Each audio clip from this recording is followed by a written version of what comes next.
세상의 모든 것을 다 얻은 것처럼 너무너무 기쁘고 행복했습니다. 찬송하는 거 잊어먹었네.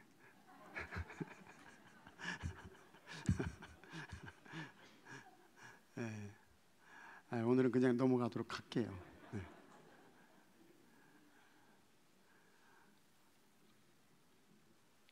이 아주머니는 운전면허증을 딴 후에 운전을 바로 하지 않으면 이 면허가 장롱 면허가 될 것 같았습니다. 그래서 즉시 중고차를 샀습니다. 그때는 거의 이 자동차가 이 수동 기어를 사용하는 그런 차가 대부분이었어요. 요즘에는 이 자동차가 모두 오토매틱 이렇게 이제 자동 기어로 이렇게 나오잖아요. 그래서 운전하기가 훨씬 수월한데 과거에는 그렇지 않았습니다.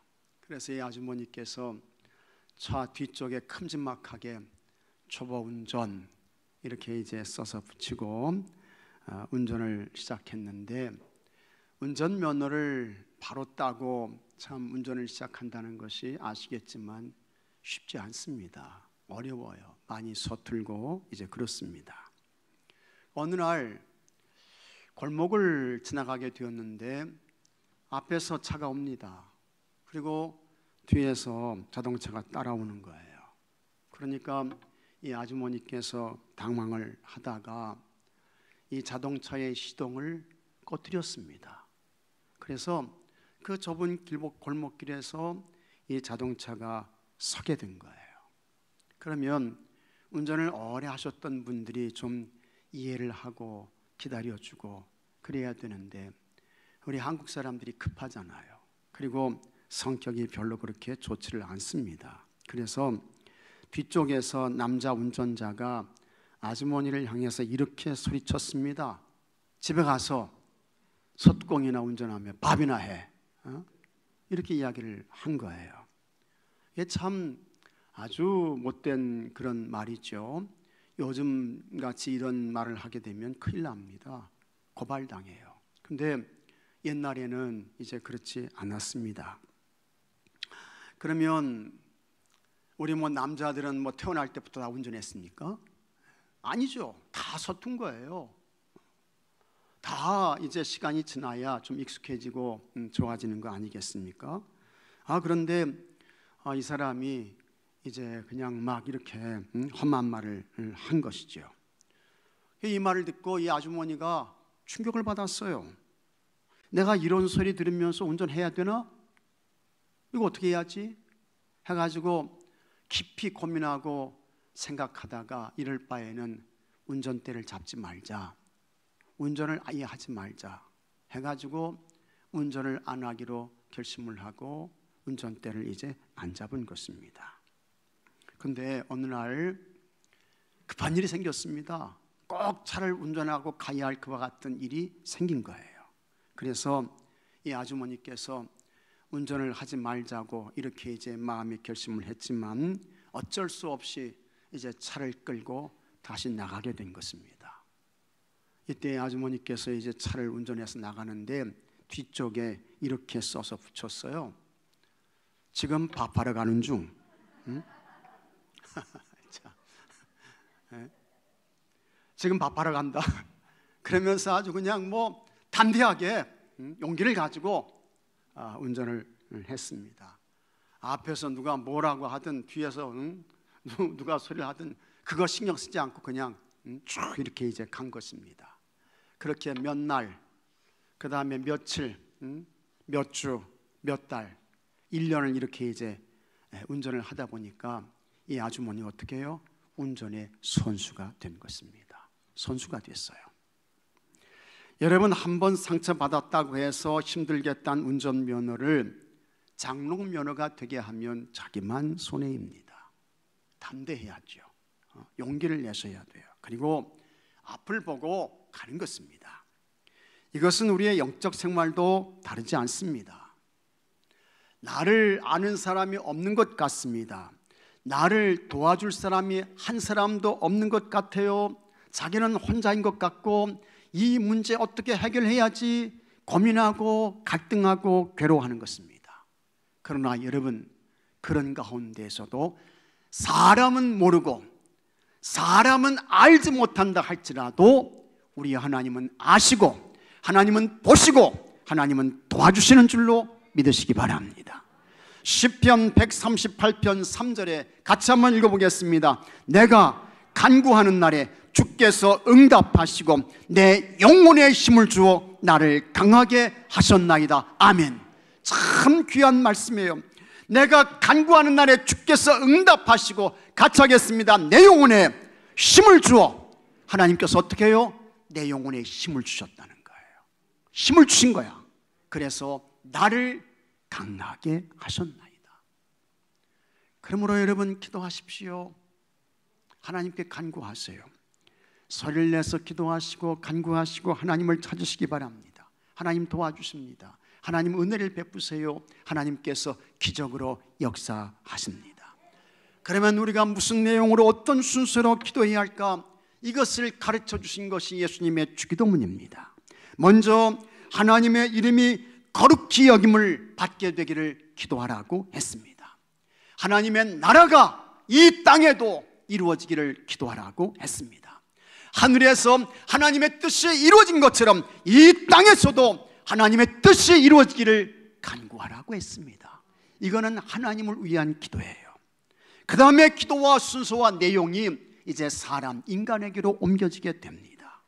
일용할 양식 주시기를 기도하라고 했습니다. 우리의 죄를 용서해 주신 것처럼 다른 사람을 용서하는 자가 되기를 기도하라고 했습니다. 시험에 빠지지 않게 하시고 악에서 건져 주시기를 기도하라고 했습니다. 그 다음에 마지막 기도가 있습니다. 그것이 13절 말씀입니다. 다 같이 읽겠습니다. 나라와 권세와 영광이 아버지께 영원히 싸움나이다. 아멘. 이것이 주기도문의 마지막 부분이에요. 그런데 여기서 우리가 점검하고 확인해야 할 것이 있습니다.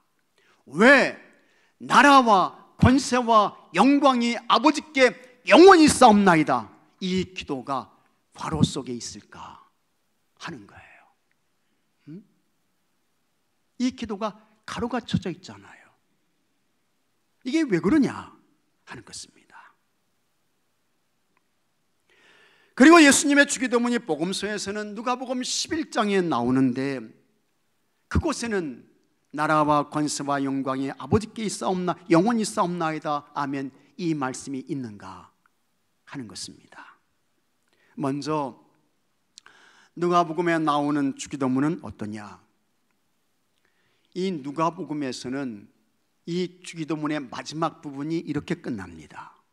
누가복음 11장 4절에 우리가 우리에게 죄 지은 모든 사람을 용서하오니 우리 죄도 사하여 주시옵고 우리를 시험에 들게 하지 마옵소서 하라. 그리고 끝나요.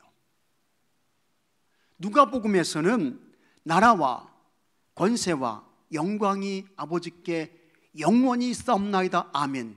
이 부분이 없습니다. 그러면 어떻게 이것이 마태복음의 주기도문에 들어오게 되었을까? 나라와 권세와 영광이 아버지께 영원히 있사옵나이다. 이것은 주기도문을 끝내는 영광송입니다. 이 부분은 예수님이 가르쳐 주신 기도가 아니에요. 대신에 마태가 주기도문을 끝내면서 마지막 부분에 첨가한 영광송의 부분이 되는 것입니다. 이스라엘 사람들은 기도나 노래를 끝마칠 때에 그냥 끝내지 않았습니다. 맨 마지막 부분에 하나님께 찬송과 존귀와 영광을 올려드리는 그 영광송을 놓고 이제 끝마쳤습니다. 그 대표적인 작품이 시편 135편에 나오는데, 시편 135편 1절에 할렐루야 여호와의 이름을 찬송하라, 여호와의 종들아 찬송하라.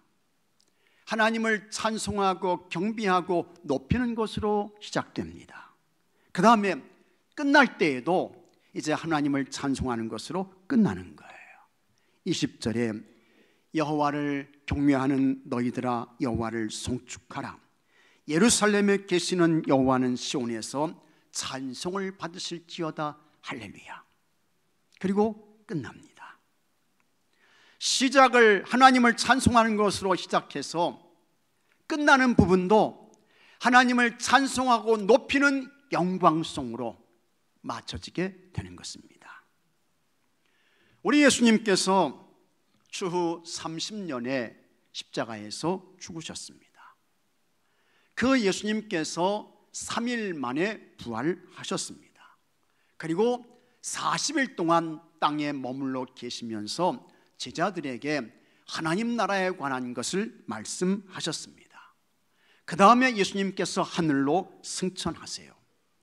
예수님께서 승천하시고 열흘이 지났습니다. 예수님께서 세상에 살아계실 때 제자들에게 예루살렘을 떠나지 말라고 했습니다. 예수님께서 보혜사 성령님을 보내주신다고 약속하셨습니다. 요한복음 14장 16절에 내가 아버지께 구하겠으니 그가 또 다른 보혜사를 너희에게 주사 영원토록 너희와 함께하리니 그는 진리의 영이라. 누가복음 24장 49절에도 볼지어다 내가 내 아버지께서 약속하신 것을 너희에게 보내리니 너희는 위로부터 능력으로 입혀질 때까지 이 성에 머물라 하시니라. 예수님의 제자들과 120명의 그 성도들이 제자들이 포함됐어요.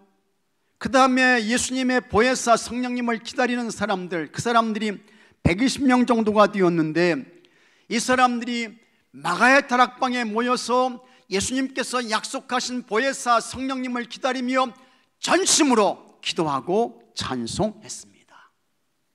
그리고 오순절날이 되었습니다.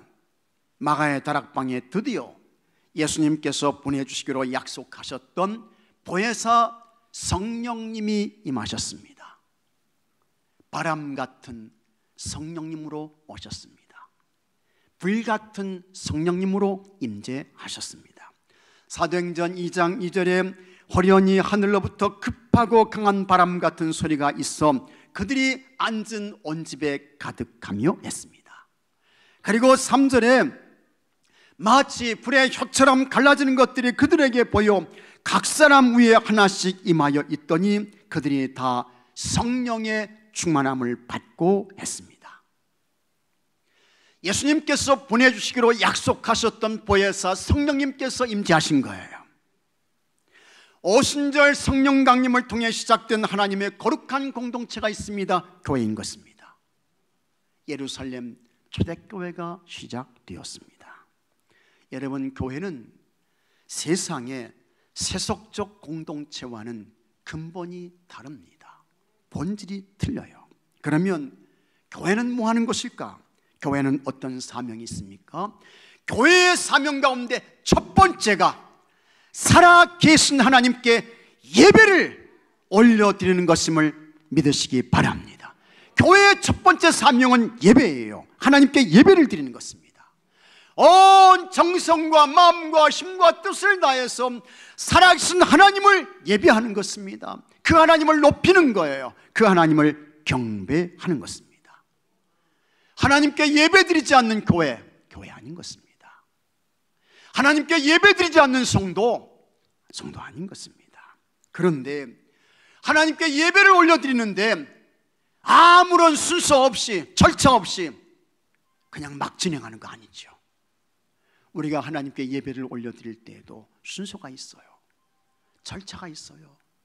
그 하나하나마다 영적인 신학적인 의미가 거기에 다 담겨져 있는 것입니다. 그래서 예루살렘 초대교회도 교회가 시작되면서 하나님께 예배를 올려드리게 되었는데 그 예배 순서 가운데 하나가 주기도문으로 하나님께 기도를 드리는 거예요. 마태복음은 주후 60년대에 예수님의 제자인 마태의에 기록된 복음서입니다. 이 마태복음은 유대인 기독교인들을 위한 복음서였습니다.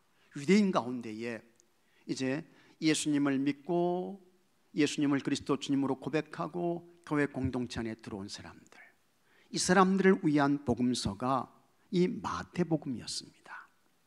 유대인들은 하나님께 대한 시와 찬송을 할 때에 하나님을 찬송하는 것으로 시작해서 하나님을 찬송하는 것으로 끝마쳤다고 했습니다. 영광송을 넣은 거예요.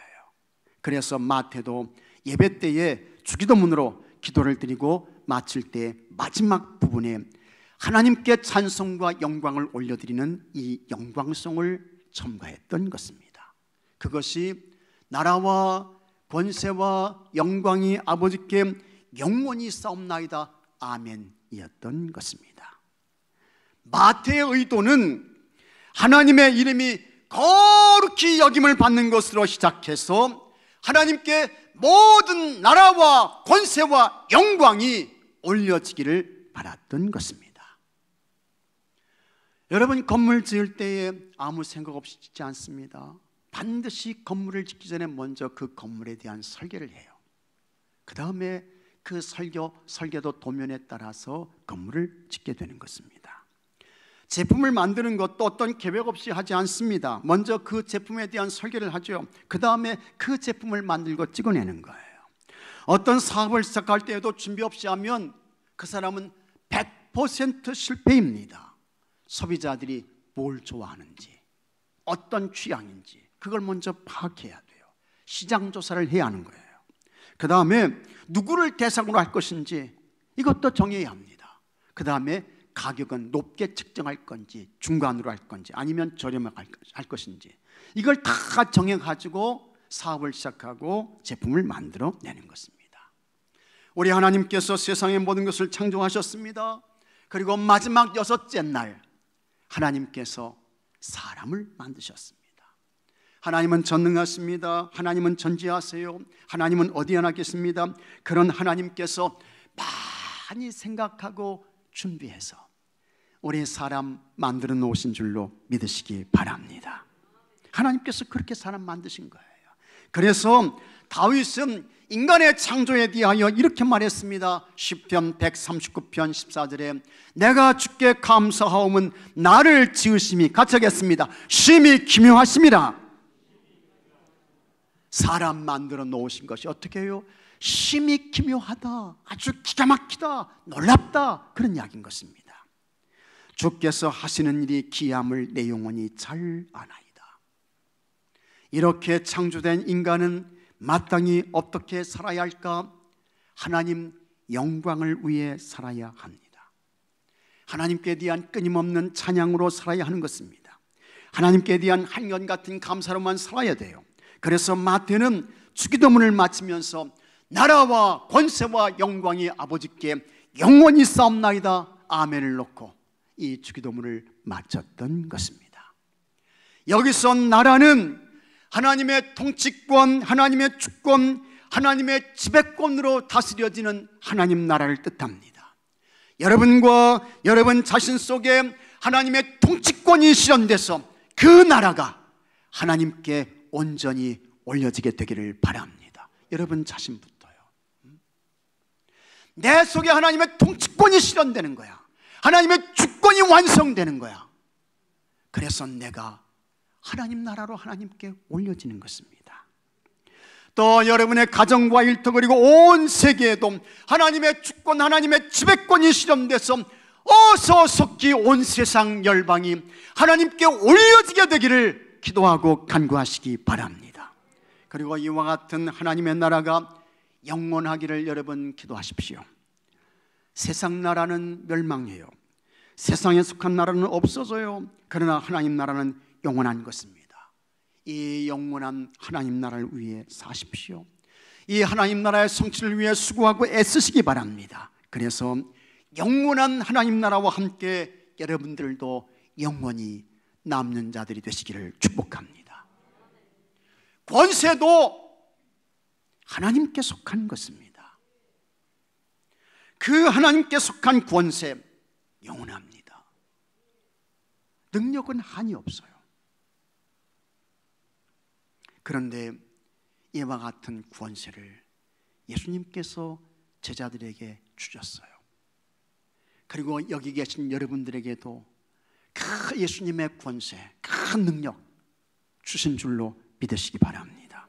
누가복음 10장 19절에 내가 너에게 뱀과 전갈을 밟으며 원수의 모든 능력을 제어할 권능을 주었으니 너희를 해칠 자가 결코 없으리라. 다 같이 아멘. 엄청난 능력과 권세를 예수님께서 제자들에게 이미 줬다는 것입니다. 이와 같은 능력과 권세를 오늘 여기 계신 여러분들에게도 우리 주님께서 주신 줄로 믿으시기 바랍니다. 그래서 여러분을 해칠 자가 없어요. 없어요. 담대하십시오. 용기를 내셔야 합니다. 그리고 그렇게 주님께 주신 권세와 능력을 가지고 여러분 하나님 나라와 교회를 위해 잘 쓰고 사용하시기 바랍니다. 잘 쓰셔야 돼요. 잘 사용하셔야 돼요. 그리고 그와 같은 권세와 능력을 주신 주님을 찬송하고 높이셔야 하는 것입니다. 종교개혁자 마틴 루터는 마귀와 싸움을 많이 한 사람으로 아주 유명합니다. 어느 날 루터가 그의 서재에 있었습니다. 그런데 마귀가 루터를 찾아와요. 찾아오는데 아주 엄청나게 두꺼운 책을 들고 마귀가 루터를 찾아옵니다. 그러더니 이 마귀가 책을 펼치면서 루터에게 이게 다 너의 죄악이다, 너의 죄다, 그렇게 이야기를 하는 거예요.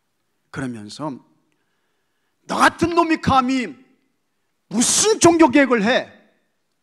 하면서 마귀가 루터를 조롱하고 비아냥댔습니다.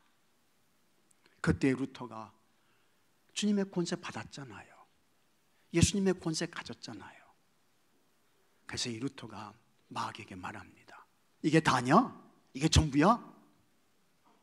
이렇게 이야기를 해요. 그랬더니 이 마귀가 나가지고 이 정도 두께의 이 책을 2권도 가지고 왔습니다. 2권을 더 가져온 거예요. 그만큼 사람은 뭡니까? 죄가 많다는 거죠. 사람은 죄인이라는 거야. 2권을 더 가져왔어. 아주 두꺼운 책을. 근데 이 루터가 거기에서 영적으로 기가 꺾이지 않습니다. 주님이 주신 권세를 가졌잖아요. 이 루터가 아무 말 없이 이제 마귀가 주는 책을 받아가지고 이 책장을 한 장 한 장 넘기면서 펜을 들어서 붉은색 잉크를 찍어서 각 페이지마다 이렇게 적었습니다. 그 아들 예수의 피가 우리를 모든 죄에서 깨끗하게 할 것이다. 아멘. 이걸 적습니다. 요한일서 1장 7절의 말씀이에요. 그랬더니 그때야 비로소 그 조롱하며 비아냥되던 이 마귀가 물러가더라는 것입니다. 1529년 어느 날 루터의 나이 45세가 되었습니다. 부패한 가톨릭 교회와 맞서서 싸우는 것이 너무너무 힘들어요. 깊은 실망과 좌절에 빠질 수도 있습니다. 근데 그때마다 이 루터가 주님께 엎드려서 기도하고 간구하는 것입니다. 그러던 어느 날 이 루터에게 놀라운 주님의 은혜가 임하게 됩니다. 마귀가 찾아온 것이 아니고요, 이번에는 부활하신 예수님께서 루터에게 찾아오셨습니다. 부활하신 예수님께서요. 그리고 부활하신 그 예수님께서 루터에게 새로운 능력과 권세를 부어주십니다. 그때에 루터가 정신을 번쩍 차리고 펜을 듭니다. 그리고 다음과 같이 써나가는 거예요. 내 주는 강한 성이요 방패와 병기 되시니 큰 환난에서 우리를 구하여 내시리로다. 옛 원수 마귀는 이때도 힘을 써 모략과 권세로 무기를 삼으니 천하에 누가 당하랴. 내 힘만 의지할 때는 피할 수밖에 없도다. 힘 있는 장수 나와서 날 대신하여 싸우네. 이 장수 누군가? 주 예수 그리스도 만군의 주로다. 당할 자 누구랴? 반드시 이기리로다. 찬송가 585장. 이 찬송이 여러분 이렇게 해서 만들어진 것입니다. 하나님께서 여러분에게 큰 권세를 주셨습니다. 믿으시면 아멘 하시기 바랍니다. 권세 주셨어요. 능력 주셨어요. 하나님께 받은 권세 귀하게 여기십시오. 소중하게 여기세요. 그리고 복되게 사용하셔야 합니다. 그래서 주님께 주신 이 권세 가지고 아무리 이 세상이 악하고 불의하고 못된 마귀가 찾아와서 여러분들을 쓰러뜨리고 헤아리고 할지라도 주님께서 주신 권세 가지고 이 세상을 넉넉히 이기며 사시는 여러분들이 되시기를 축복합니다. 영광도 하나님께 속한 것입니다. 오직 영광과 경배와 찬송을 받으실 분은 하나님 딱 한 분밖에는 없으세요. 그러므로 우리의 삶의 궁극적인 목적은 뭐냐? 하나님께 세세 무궁토록 존귀와 영광을 올려드리는 것입니다. 할렐루야. 살아계신 하나님 앞에 내 존재의 이유가, 궁극적인 삶의 목적이 세세 무궁토록 영광을 하나님께 올려드리는 것입니다. 여러분, 여러분의 말이 하나님께 영광이 되기를 바랍니다. 좋은 말 하세요. 축복하는 말 하세요. 사랑하는 말 하십시오. 축복과 격려의 말 하세요. 말이 하나님께 영광이 돼야 돼. 마음과 힘을 다해 하나님을 찬송해서 여러분의 찬송이 하나님 앞에 영광으로 올려지게 되기를 바랍니다. 여러분의 행위가 하나님을 의식하고 경건과 절제로 살아서 여러분의 행동이 하나님께 영광이 되기를 바랍니다. 그러나 그렇게 하나님께 올려져야 할 영광을 사람이 차지해요. 사람이 받아. 그러면 하나님께서 그 사람 그냥 두시지 않습니다. 사도행전 12장 20절에 헤롯 왕이 단상에 앉아서 백성들에게 연설을 했습니다. 그때 사람들이 헤롯의 연설을 듣고 헤롯의 연설을 들었어요. 그리고는 하는 이야기가 이거는 사람의 소리가 아니고 신의 소리다 하면서 헤롯을 막 높였습니다. 그때 이 헤롯이 진짜 자기가 신이 된 것처럼 거만해져 가지고 큰 착각해가지고 하나님께 돌려야 할 영광을 자기가 다 받아버립니다. 하나님께서 이 헤롯을 어떻게 합니까? 하나님께서 치시는 거예요. 사도행전 12장 23절에 헤롯이 영광을 하나님께 돌리지 아니하므로 주의 사자가, 같이 하겠습니다. 고치니, 주의 사자가 어떻게 고쳤다는 거예요. 고치니 벌레에 먹혀 죽으니라. 헤롯 죽었어요. 연설 한번 하고 사람들로부터 신의 소리입니다. 그 소리 듣고 주의 사자가 쳐서 죽은 거예요. 여러분, 사람은 경배의 대상이 아닙니다. 찬송의 대상도 아닙니다. 영광받을 대상도 아닌 것입니다. 오직 경배와 찬송과 영광의 대상은 살아계신 하나님 딱 한 분밖에는 없는 것을 믿으시기 바랍니다. 그러므로 하나님 영광 위에 사십시오. 여러분의 삶이 하나님께 존귀와 영광이 올려지기를 기도하고 간구하셔야 하는 것입니다. 마지막으로 주기도문은 아멘, 아멘으로 끝납니다. 나라와 권세와 영광이 아버지께 영원히 싸움나이다. 아멘. 그리고 끝나요. 아멘은 반드시 꼭 그렇게 된다는 확신입니다. 믿음의 고백이에요. 간절한 기원입니다. 뿐만 아니라 아멘은 충성과 헌신입니다. 내가 직접 내 삶으로 기도하고 간구한 것을 이루겠다는 충성의 다짐, 헌신의 약속인 것입니다. 여러분, 주기도문은 절대로 외우는 것으로 끝나면 안 됩니다. 또 주기도문을 예배나 모임을 마칠 때 마지막 순서로 생각하고 한번 외우고 끝나고, 그거 안 된다는 거예요. 주기도문이 실제가 되도록 내가 삶을 살아야 돼요. 주기도문의 성취를 위해 내 삶을 드려야 하는 것입니다.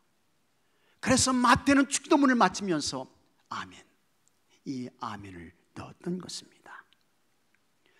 주기도문은 우리가 하나님 앞에 서는 그날까지 어떤 삶을 살아야 하는지에 대한 영적인 거룩한 방향을 제시해 주고 있습니다. 아무리 사람이 빨리 달려가도 그곳에 예수님이 계시지 않으면 그 다른 박질은 헛수고인 것입니다. 하지만 조금 늦게 가도 우리가 가는 그곳 거기에 예수님이 계시다고 하면 그 사람은 성공의 삶을 산 거예요. 혹 세상의 흐름과 유행에 휩쓸려서 우리가 가야 할 방향을 잃어버릴 수 있습니다. 그래서 자기 영광을 위해 사는 거야. 자기 성취를 위해 분주하게 달립니다. 자기 뜻을 이루기 위해 젊음과 시간과 소유를 바쳐요. 그리고 세상은 그렇게 산 사람들에 대하여 당신 성공했어, 자수성가했어 하면서 그를 지켜 세우고 그를 높입니다. 하지만 그 사람은 주님께서 평가하실 때는 영적인 낙제생입니다. 하나님 나라 위에 살지 않았어요. 하나님께서 주신 권세, 하나님 나라와 하나님 영광과 하나님 뜻을 위해 쓰지 않고 자기 출세, 자기 영광, 자기 이유 위해 사용한 거예요. 하나님 영광을 위해서도 살지 않았습니다. 예수님께서 이런 사람들에게 하시는 무서운 경고의 말씀이 있습니다. 마태복음 7장 23절에 같이 한번 읽어보겠습니다. 그때 내가 그들에게 밝히 말하되 내가 너희를 도무지 알지 못하니 불법을 행하는 자들아 내게서 떠나가라. 이게 예수님 말씀이에요. 내가 너를 도무지 알지 못해. 너 누구냐? 난 넌 도무지 알지 못해. 너 불법을 행했어. 내게서 떠나가라. 예수님께서 말씀하시고 있는 것입니다. 그러므로 나라와 권세와 영광의 아버지께 영원히 싸움나이다. 아멘. 이 기도는 우리를 영적인 탈선과 영적 실패에 빠지지 않도록 지켜주는 아주 귀한 말씀이고 기도가 되는 것입니다. 때문에 우리는 나라와 권세와 영광이 아버지께 영원히 싸움나이다. 아멘. 이 기도를 드리면서 여러분 자신을 살펴야 합니다. 나는 하나님 나라를 위해 살고 있나? 나는 하나님 나라를 꿈꾸며 그 나라가 어수속히 이루어지기를 간구하며 그 삶을 살고 있나?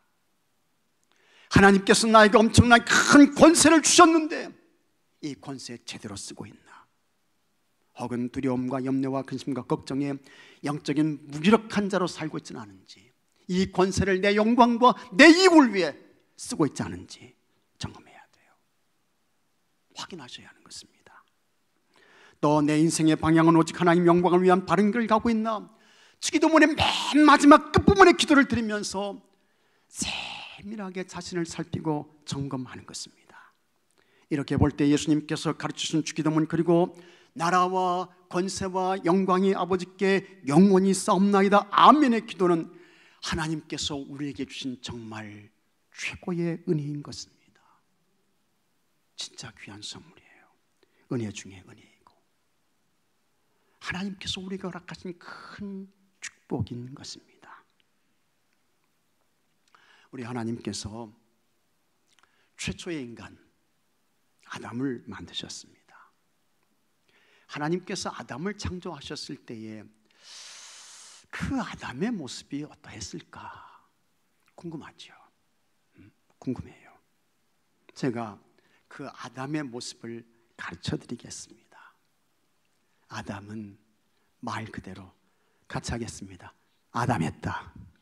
아담했어요. 아담했어요. 이건 뭘 말합니까? 다른 데 관심 두지 말고 그냥 뭐 다른 쓸데없는 것에 신경 쓰지 말고 우리가 어떻게 살아야 되느냐. 우리의 삶이 하나님 나라에 집중하고 하나님 주신 권세를 가지고 하나님의 뜻을 이루어드리고 하나님께 영광을 올려드리는 것에 온 힘을 쏟으라고 하는 것입니다. 대학에서 철학 시험을 보게 되었어요. 서양 철학사를 공부하는데 그 문제 가운데 하나가 교수님이 학생들에게 이제 이런 문제를 낸 거예요. 신은 죽었다고 말한 철학자가 누구냐? 이게 문제야. 신은 죽었다고 말한 철학자가 누구냐? 공부를 열심히 한 학생이 니체라고 답을 썼습니다. 프리드리히 니체. 맞아요. 정답 쓴 거예요. 근데 이 학생 뒤에 앉은 그 뒤에 앉은 이 학생은 공부 안 했어. 교수님이 철학 강의를 하는데 집중해서 안 들었어요. 아무리 생각해도 알질 못하는 거야. 그래서 앞에 있는 학생의 답을 슬쩍 보고 썼어요. 앞에 있는 학생이 니체라고 썼잖아요. 근데 이 학생이 눈이 안 좋았던지 뭔가 잘못 봤던지 이 학생은 답에 나체 그렇게 적은 거예요. 점을 하나 더 찍었어. 근데 이 학생 뒤에 앉은 그 학생도 공부를 안 했어요. 니체를 모르는 거야. 그래서 답은 써야 되겠고 해가지고 이 앞에 있는 학생의 답을 이제 슬쩍 보고 썼는데 나체라고 하면 걸릴까봐 살짝 응용해가지고 그 답에 알몸 그렇게 적었다는 거예요. 이게 뭘 말합니까 여러분? 우리는 여러분 세상 따라갈 것이 아니라고 하는 것입니다. 이 사람이 이렇게 살고 저 사람이 저렇게 산다고 거기에 휩쓸려 갈 것이 아니라는 거예요. 우리가 가야 할 길과 방향은 너무나도 확실합니다. 하나님 나라 위에 살아야 합니다. 하나님께 주신 권세를 가지고 주님 뜻을 이루어드리는 것입니다. 오직 하나님께 영광, 하나님께 영광, 이거 위해서 살아야 하는 것입니다.